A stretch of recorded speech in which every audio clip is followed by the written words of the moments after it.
चूनर में चमकल बहुअर बसंती, मोरवा के कोरवा में मोरनी बझूमल।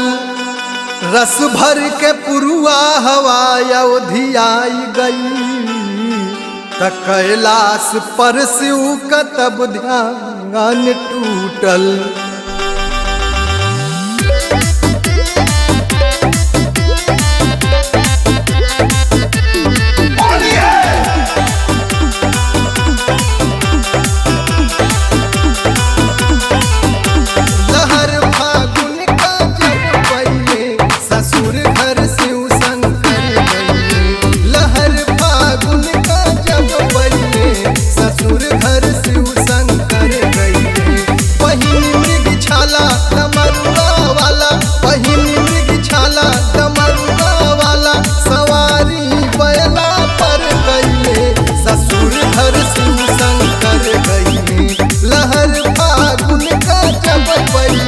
ससुर घर शिव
शंकर गई।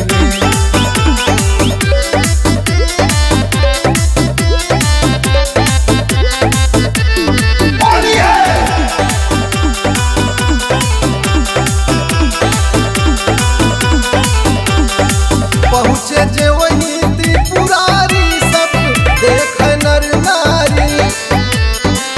ए सखी मैना का दमदा आई ससुरारी।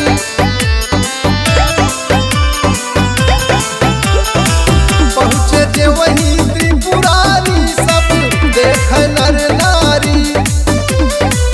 ए सखी मैना का दमदा आई ससुरारी। ओहर जिनिता का केहू जिनि झाका, ओहर जिनिता का केहू जिनि झाका। घर के भीतर सब भइले ससुर घर शिव शंकर गइले। लहर फागुन का जब पहिले ससुर घर शिव शंकर गइले।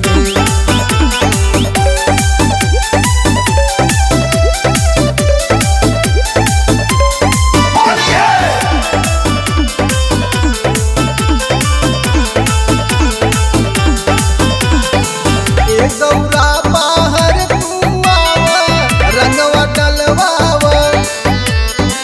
तरस बिन नाही घर जइबे, झलक दिखलावा।